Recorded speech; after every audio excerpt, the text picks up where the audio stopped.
I just want to be clear. Whatever he says, that's fine. May I move your things here for a second? Oh, yeah, I was supposed to move that. Thank you. Yeah. Good.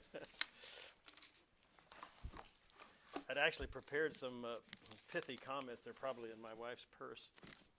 No, I mean they're probably in that. Yeah, probably. But who knows? Bear with me just a second. Yep, here they are. Responses to Earl. Good, but before we get into that, it was my great privilege a couple of years ago as part of this academic work I've been doing to spend about a little over 2 days with Shirley and Earl on Whidbey Island near Seattle, and I was interviewing him, and I just turned on my recorder, and in 2 days I had 10 and a half hours of Earl taking off the top of his head and just things popping out, and it took me 4 months just to transcribe it. So, but he said something tonight that threw me back to one little exchange in that interview process. I wasn't planning on talking about this, but because I know you're going to get into this in Timothy about the long haul and all that sort of stuff. He says, one thing that we really have going for us, and some pastors don't realize it, is that we're here every week. It's back to taking the long view and teaching for the long haul. He says, we made a real point of this during my years in Berkeley, through all of the days of student unrest, protests, and riots. We never closed shop at First Presbyterian. Unlike other schools like Stanford, Harvard, or Columbia, or Yale, sticking them, through it all, Cal Berkeley never lost a single day of instruction. Turmoil and tear gas may have been all around, and some students may have been anywhere but in class, but we continue to show up at church. You know, there's something to that. To continue showing up for worship, showing up to teach, showing up to serve and care, to remain faithful. He says, when I was a young youth pastor in Seattle, there was a teenager who was a leader in our youth group. His father was a professor at the University of Washington. He was not a Christian and was fairly arrogant about it. So the young man had little spiritual support at home. One day he came up to me and said, you know, I don't believe all this stuff anymore, so I'm going to quit coming. Now, Earl says, now he liked me well enough. He wasn't mad at me. He was just honest enough to say what he thought and that he felt like it would be hypocritical to stay. So he said goodbye. He says, I was really sad. I figured we'd lost him, but we just kept doing what we could with the young people who were still there. 15 or 20 years later, I saw him one morning in the congregation in Berkeley. After worship, he greeted me like a long-lost friend. Along the way, he'd earned a PhD in history. He'd been married and had come to faith to Christ through his wife.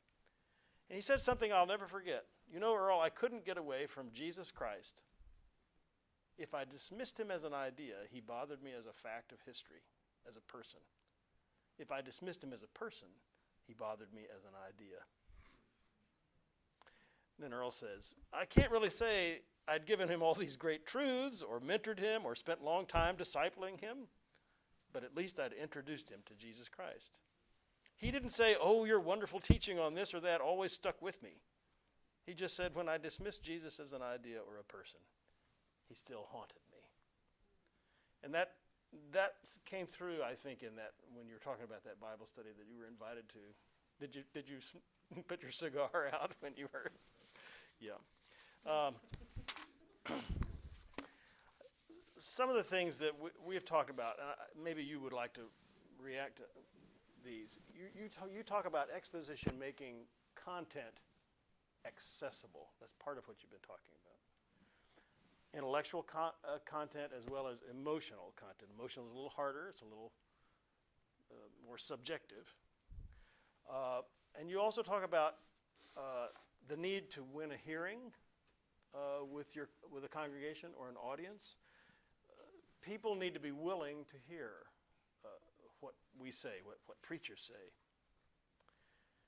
And you have said preaching expositionally involves bringing people along non-confrontationally to accept a hard text such as judgment texts, or to understand in new or different ways, in ways that they hadn't thought about before, what you call softer texts like about love. Love is a highly misunderstood word.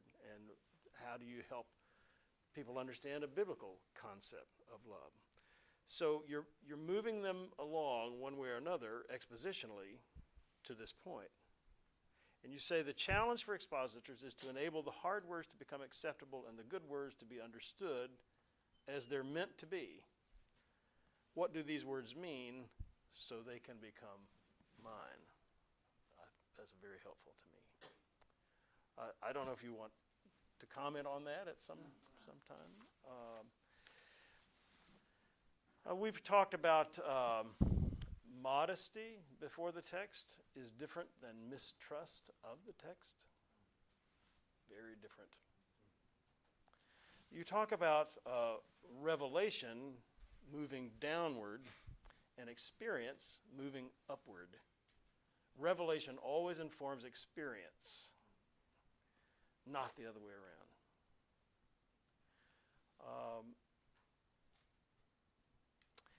You talk about preaching needing to maintain the same freedom that our Lord maintained for himself and those who heard him.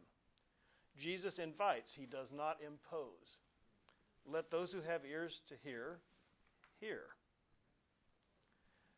There's always, I can't remember the word that you use, but there's always a little gap between what Jesus says and he gives people a moment, a time, or days, or whatever, to consider, to think about what he has said. He's not ramming it down their throats. Preachers don't preach with authority so people will obey. I've heard you say this, but so they will consider. Human agency is never canceled. And I've heard you say a pastor's opportunity or responsibility is to get to know parishioners' journey stories, their joys and concerns, their hopes, challenges, fears, what's happening to them and around them inside and outside the church. You've said that the best teachers all believe that their students won't survive in the world without learning what they're teaching them. You've also said that would that preachers consistently thought the same way about the Bible. And you've said that in the end, we must trust the Bible's power to validate itself. We don't have to do that for it. So these are some of the things that I've picked up in our conversations over time, and some of the things that continue to come through in the themes that you're hearing tonight, and I'm no doubt will continue to hear tomorrow and Friday. So this comes off the top of my head. I thought I would throw those out if you want to comment or if somebody else has a question.